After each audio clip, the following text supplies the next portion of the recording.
오늘은 신학과 종교학의 차이에 대해서 말씀드리겠습니다. 서울대학교에는 종교학과라는 게 있습니다. 그리고 우리나라에는 각 기독교 교단에서 만든 여러 가지 이름의 신학대학교가 있죠. 광나루 신학대학이라고 불리는 장로교 신학대학이 요새는 대학교가 되었습니다만, 장로교 신학대학교가 있고, 또 합동 측에서 만드는 남태령에 있는 신학대학교도 있고, 기독교 장로에서 만든 신학대학도 있고, 그리고 감리교 각 교회들이 모여서 만든 교회 단체들이 있습니다. 그걸 교단이라고 합니다. 교단에서 그 교단 운영하는 신학교들이 있습니다. 그들이 가르치는 그 신학교는 이름이 신학교라고 되어 있지만 사실은 신학을 가르치는 것이 아니라 자기 교단에서 교단에서 가르치는 교리를 가르칩니다. 자기 교단에서 믿는 신에 대한, 하나님에 대한 이론 체계를 가르칩니다. 그러면 신학은 기독교만 있는 것이 아닙니다. 다른 종교도 신학이 있을 수 있죠. 신을 믿는 다른 종교들도 신학이 있을 수 있습니다. 하나님을 믿는 종교 중에 기독교, 천주교, 같은 종교죠. 다 기독교에서 나온 기독교, 천주교, 동방정교 이런 데들이 기독교 신학교가 있을 거고, 그리고 또 하나님을 믿는 이슬람교에서는 이슬람 신학교가 있습니다. 그런 한편으로 불교에는 신학교가 없죠. 글쎄요. 신학대학이 있는지, 불교는 신을 믿는 것이 아니라 인간이 신이 된다고 생각을 하는 종교이기 때문에 신학교가 없습니다.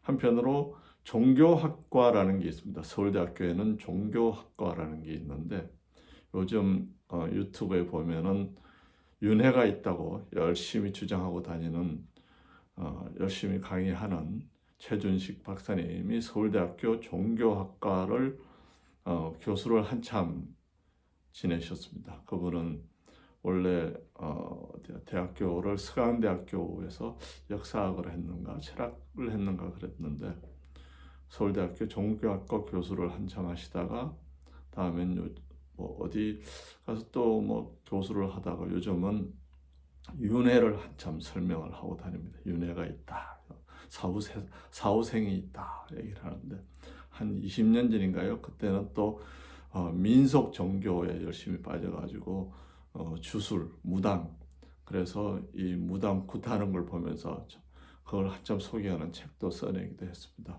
열심히 학구열이 뛰어나신 분인데, 그분이 종교학과 교수를 했습니다. 종교학이라고 하는 것은 이 세상의 다양한 종교들을, 그 종교들이 가르치는 게 뭐냐라는 것을 가르치는 거죠. 그럼 거기서 기독교 종교학도 기독교에 대해서도 가르쳤겠죠. 그럼 거기에서 가르치는 그 기독교의 교리, 이런 것은 이제 종교, 여러 가지 다양한 종교 중에 하나로서 교리로 가르칩니다. 똑같은 교리를 각 신학대학교에서는 그것이 유일한, 신에 대한 유일한 이론이라고 가르칩니다. 그래서 theology, 신학이라고 얘기를 합니다.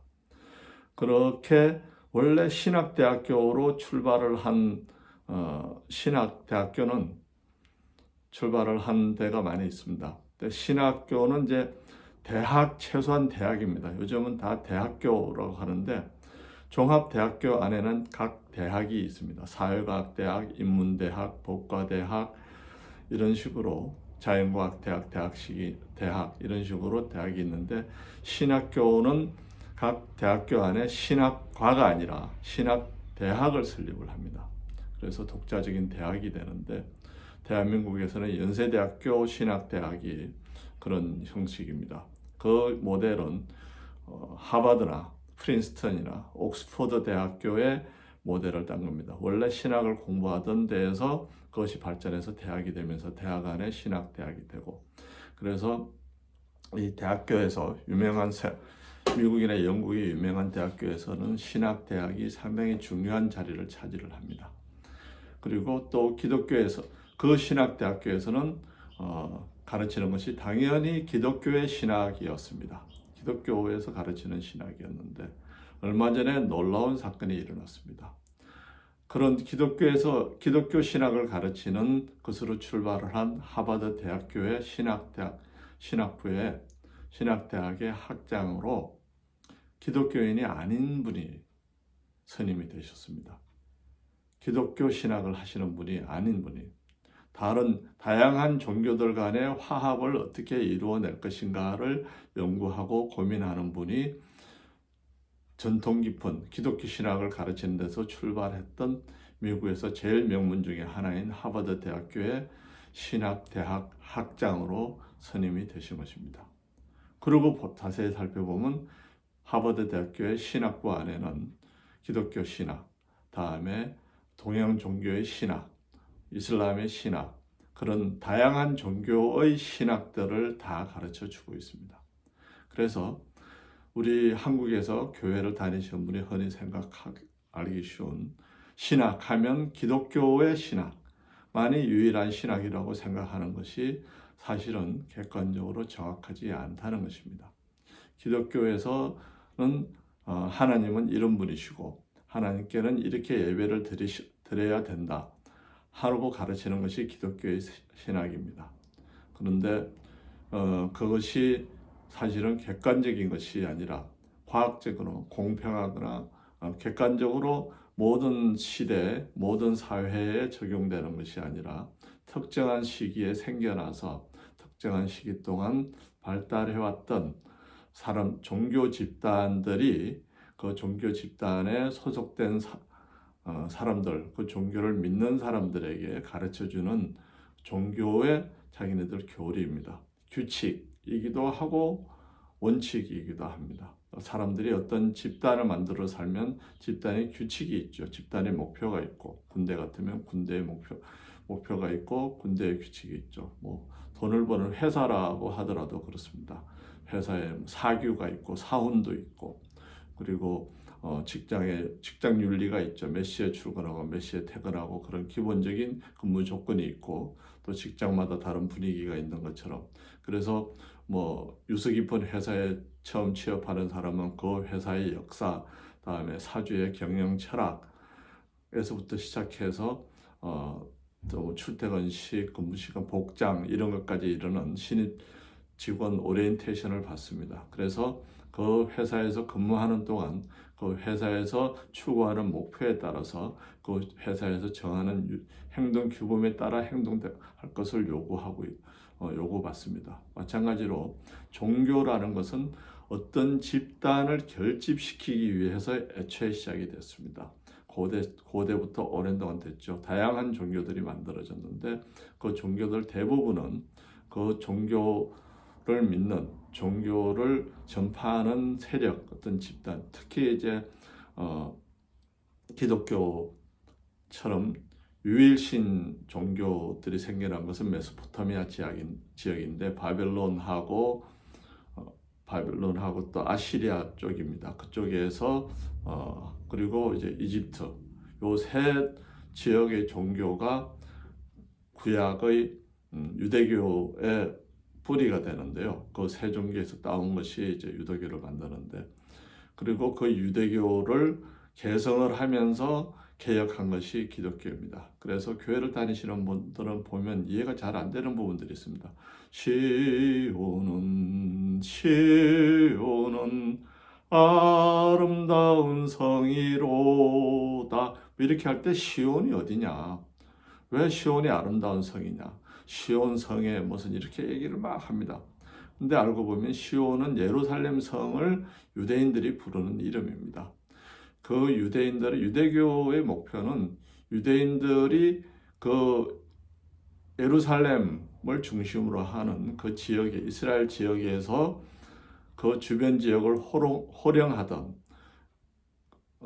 때, 다윗과 다음에 솔로몬 시대의 영화로운 강력한 나라를 재건하는 것을 목표로 하는 이 민족의 이념입니다. 이념인데 거기에 그 이념적 근거를 하나님이 자기네들을 그렇게 택해서 그 지역의 주인이 되게 했고, 그 지역을 통해서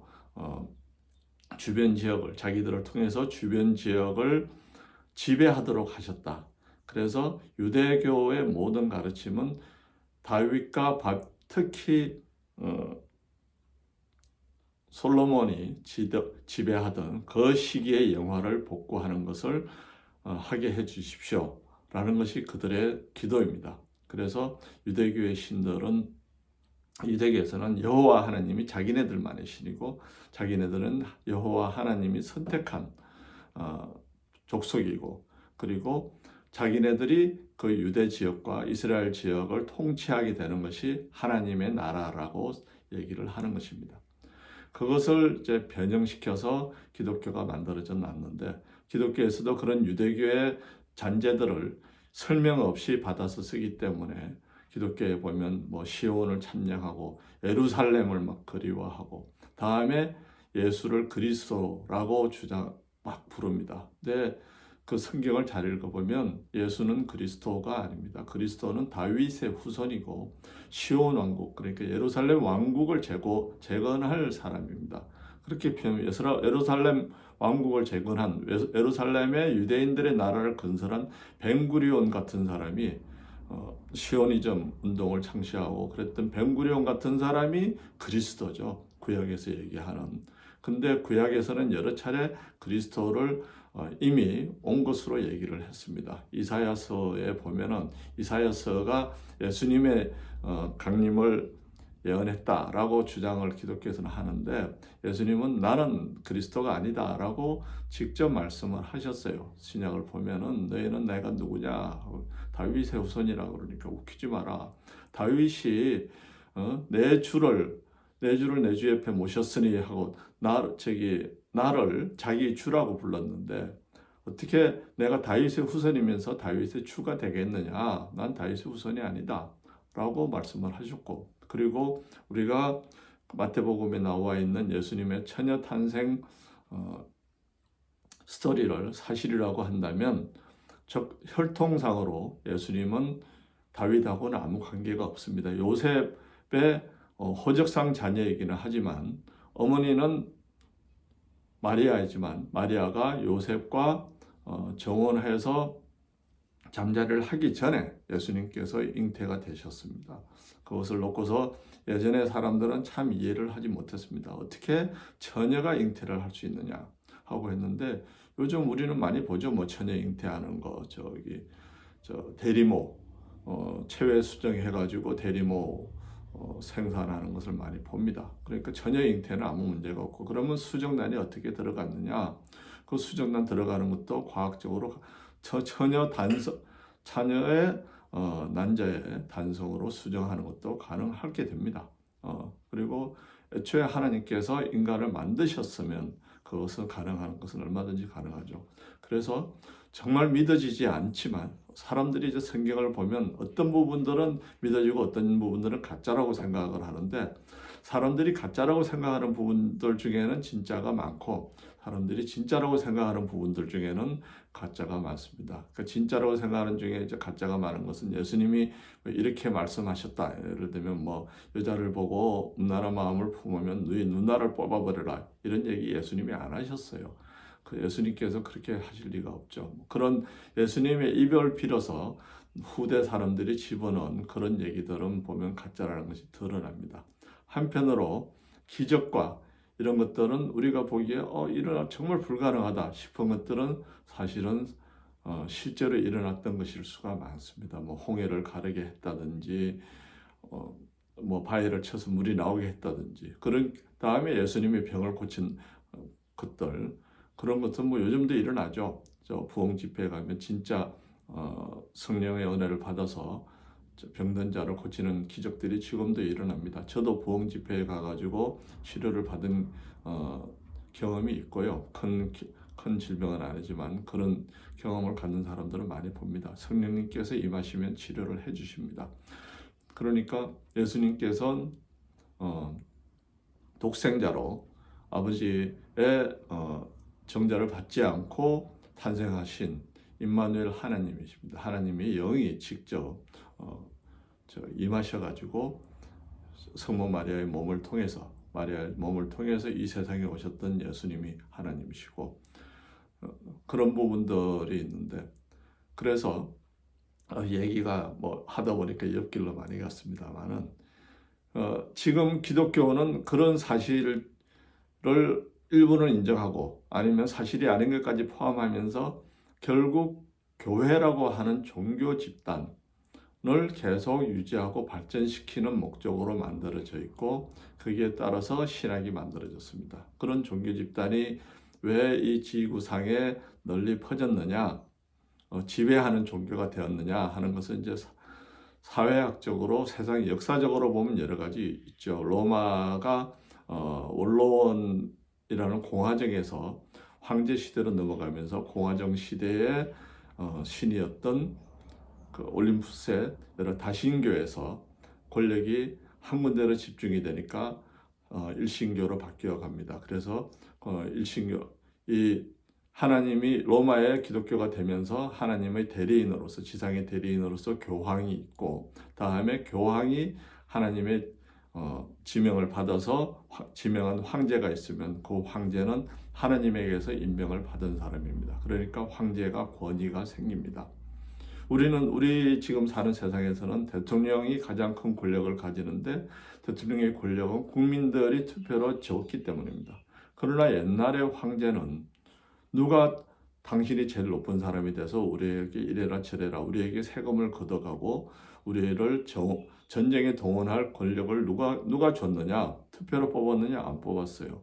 혈통에 따라서 되기도 하지만은 뭐 계속 바뀌어요. 로마 황제들은 전 황제가 지명하기도 하고, 그러니까 뭐 전 황제가 지명한 것은, 그러면 전 황제는 무슨 권한으로 지명을 했느냐?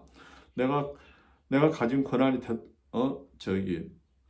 전 황제는 무슨 권한으로 황제가 되는 권한을 받았느냐? 쭉쭉 올라가 보면 아무것도 없어요. 지가 황제라고 선포를 했어요. 그러면 누구든지 나도 황제라고 선포를 하고 지명하면 되는 거 아니냐 하기 때문에, 그 황제가 보통 사람, 다른 사람들은 경쟁할 수 없는 권력을 가지기 위해서는 특별히 이 세상에 유일하게 계신 하나님한테서 자기가 지명을 받았다고 해야 됩니다. 그래서 기독교가 로마의 국교가 되는 것이죠. 종교는 그렇게 세속 권력과 권력을 지탱하고 유지하기 위해서 만들어지는 것입니다. 바빌론에서도 그랬고요.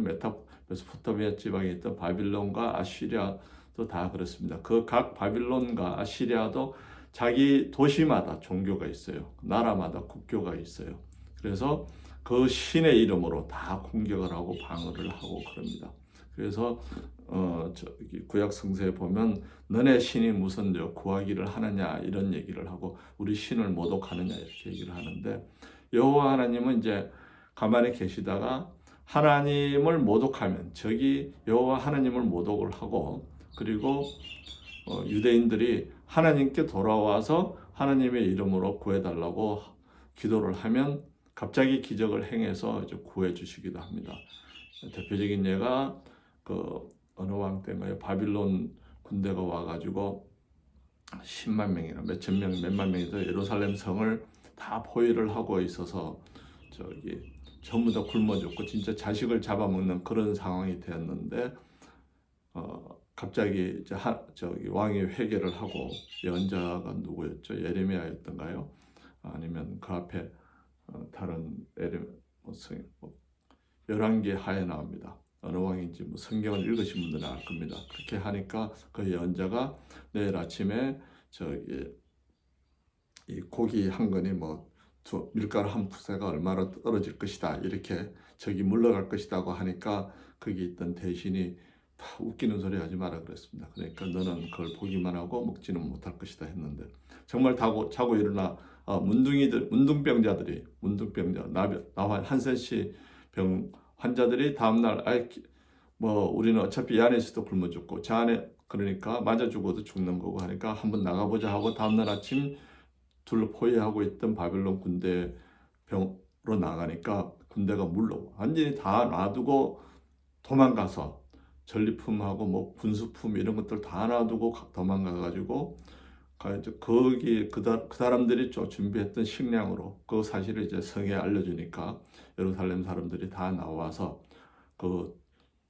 공격해왔던 침략군들이 준비했던 식량으로 자기네들이 먹게 돼서 밀가루 값이 떨어졌다는 그 사건 기록을 하는데, 고고학 기록에 의하면은 실제로 그런 포위 공격이 있었고, 실제로 그렇게 갑자기 그 공격했던 바빌론 군대가 퇴각한 사건이 일어났는데, 그 이유가 뭔지 보니까 들쥐떼들이 급습을 해가지고 들쥐떼들이 퍼뜨린 질병 때문에 그 군인들이 전부 돌아갔다는 것입니다. 그러니까 예루살렘 군대가 쫓아낸 것이 아니라 하나님이 기적을 행해서 그 군대들을 풀어주셨습니다. 하나님은 그렇게 초월적인 방법들을 사용할 수 있는 능력과 도구를 많이 가지고 계십니다.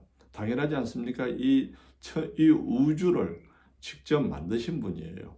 근데 하나님은 우리 인간처럼 육체를 가지고 계시지는 않지만 영이시지만 순전한 영으로 이 우주를 만드셨기 때문에 우주를 운행하는 질서를 바꿀 수도 있고 고칠 수도 있고 얼마든지 가능하십니다. 그래서 그런 기적을 기록한 부분들은 대부분 사실일 거라고 봅니다. 그런데 그렇게 만들어진 기적을 기록한 데다가 그때그때 예루살렘에 이스라엘의 왕들이 자기네들의 통치 목적을 위해서 계명과 훈계 이런 것들을 집어넣은 부분은 하나님과는 상관이 없는 부분들이 있습니다. 그것은 결국 권력하고 종교 권력이 유지하고 발전하기 위해서 만든 것입니다.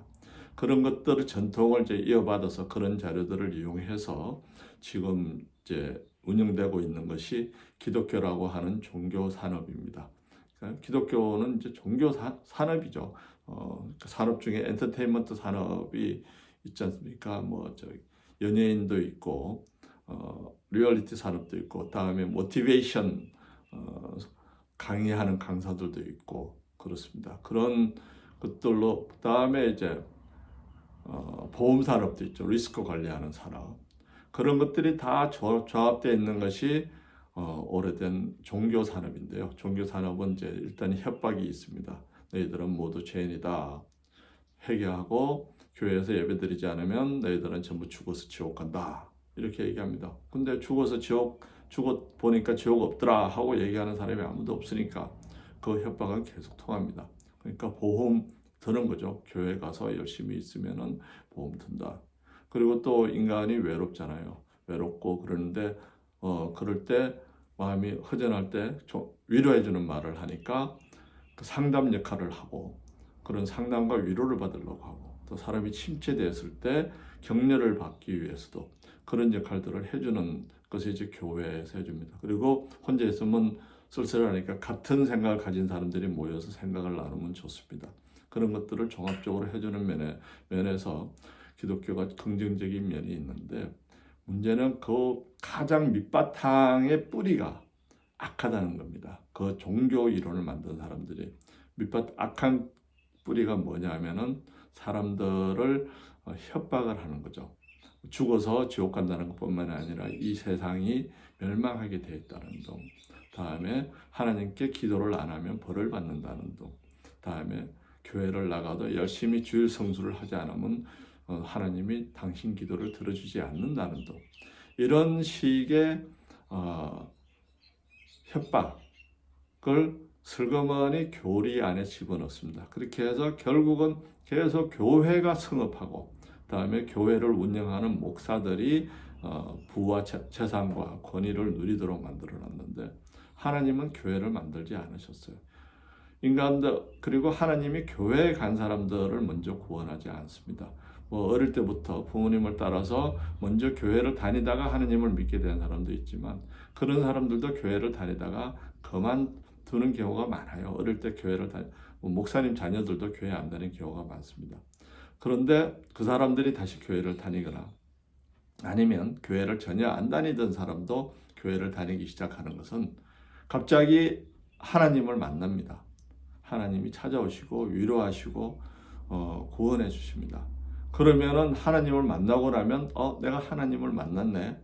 그러면 이 하나님과 만나는 상태, 하나님이 나를 위로해 주시는 상태, 하나님이 내 기도를 들어주는 상태를 계속하려면 어떻게 해야 되느냐?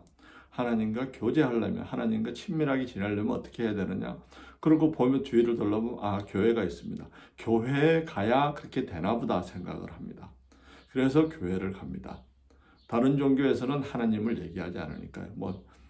이슬람에서는 하나님을 얘기하는데 그쪽 동네에 사는 사람들은 그러니까 이슬람으로 가겠죠. 근데 사실은 교회는 하나님이 만든 제도가 아닙니다. 그래서 교회를 그렇게 해서 하나님을 만나서 하나님을 계속 만나 사람, 하나님을 믿으려면 교회에 가야 되나 보다 하고 교회를 가는 사람들은 교회를 만든 사람들이 만들고 유지하는 사람들이 짜놓은 아주 교묘한 이론 체계와 이런 제도 때문에 거기에 빠져가지고 상당한 고통을 겪습니다. 그래서 교회를 오래 다닌 사람들은 성격적으로 좀 이중인격이 되기도 하고 까칠해지기도 하고 그렇습니다. 은혜롭고 자비롭지가 않습니다. 그건 왜냐하면 성경이라고 하는 책 곳곳에 모순되고 기만적인 말들을 넣어놓기 때문입니다. 그리고 사람들을 불가능한 것을 자꾸 요구를 해요. 그리고 불가능한 것을 요구를 하니까 사람들이 자기 갈등이 생깁니다. 자기 갈등이 생기니까 교회는 계속하게 되죠. 그러나 인간이 계속 갈등이 생기고 교회 가면 또 계속 우리한테 비난을 합니다. 예를 들면 예수님이 이렇게 얘기했다. 엄란한 생각을 하면 네 누나를 뽑아버리라고 했다.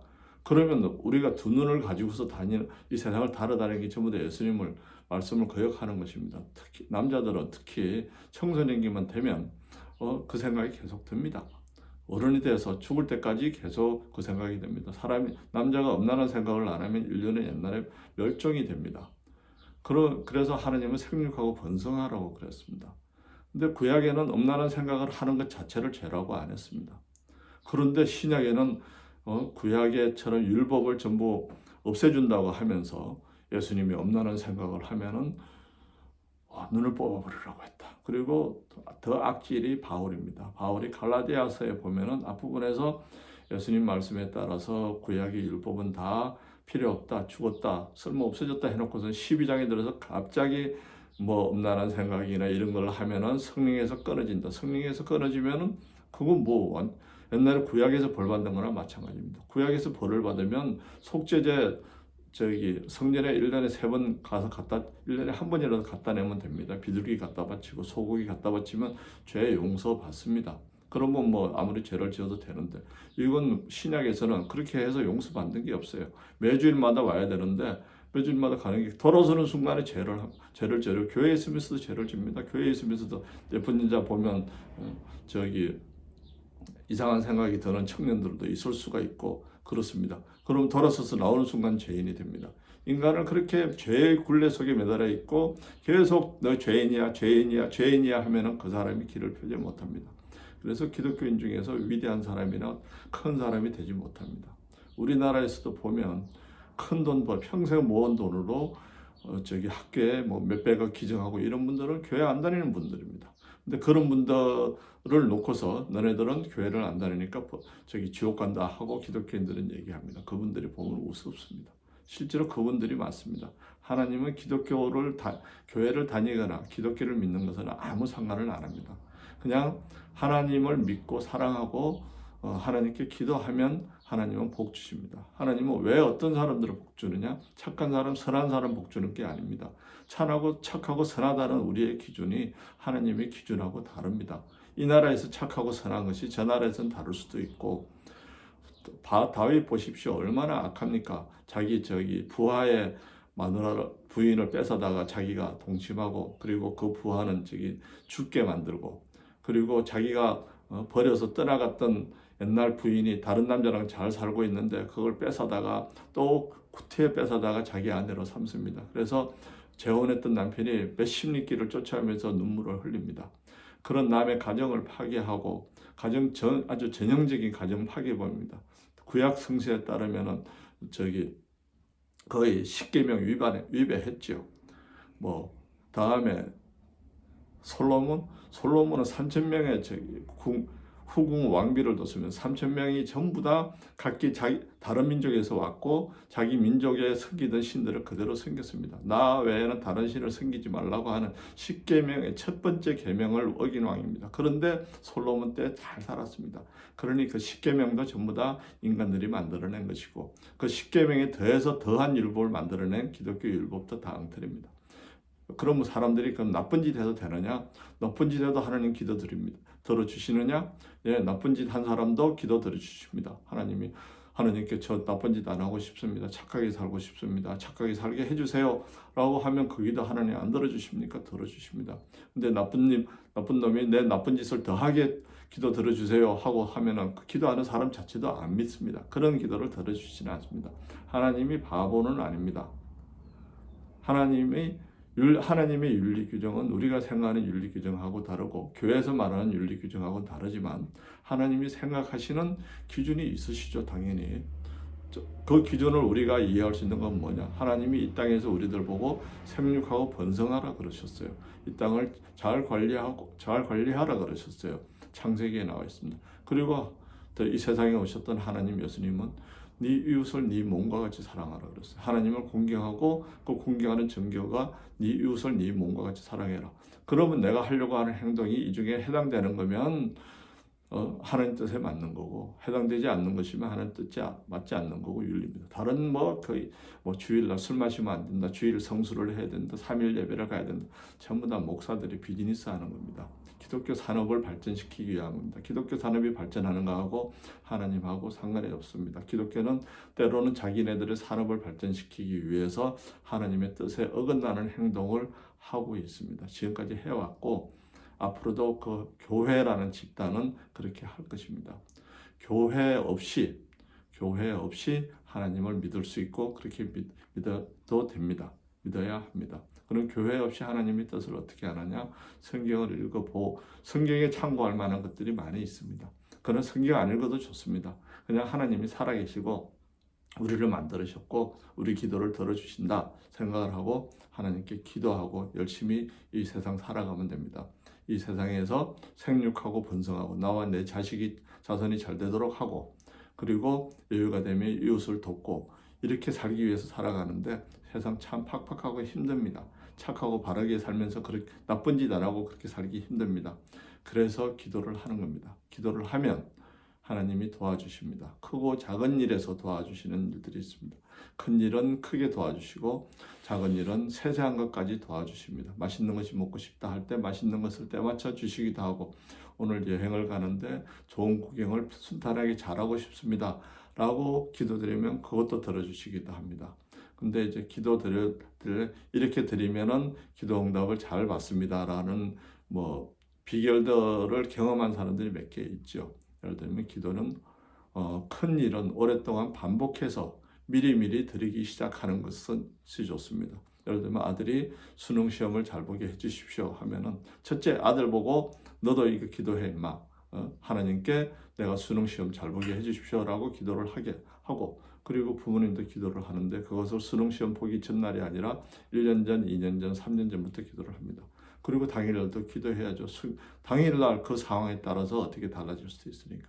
아픈 사람 수술할 때 수술하는 의사들이 전부 다 건강하게 참 순간순간 판단해야 될 때 판단을 잘하게 해주십시오 라는 기도도 해야 됩니다. 이 세상은 하나님이 움직이십니다. 어느 정도까지는 자율적으로 저절로 돌아가게 내주시지만 하나님이 움직이십니다. 하나님이 움직이시는 기준은 다 하나님의 판단 기준이 있지만 우리의 기도도 감안을 하십니다. 그리고 우리의 기도를 들어주십니다. 그래서 이 세상을 살아가는 데는 잘 사는 방법은 열심히 노력해야죠. 근데 열심히 노력하는 건 자기가 재미있으니까 노력하는 거고 그 다음에 하나님께 기도를 드리는데 기도를 드리기 위해서 조건은 없습니다. 하나님은 생수와 같습니다. 우리 주변에 있는 흔한 수돗물과 같습니다. 그냥 기도 드리면 됩니다. 구태여 콜라를 먹어야 갈증이 사라지는 거 아닙니다. 교회를 가야 되는 거 아닙니다. 하나님을 믿고 기도하고 수시로 기도하고 열심히 노력하면 하나님이 복 주십니다. 기도드리겠습니다.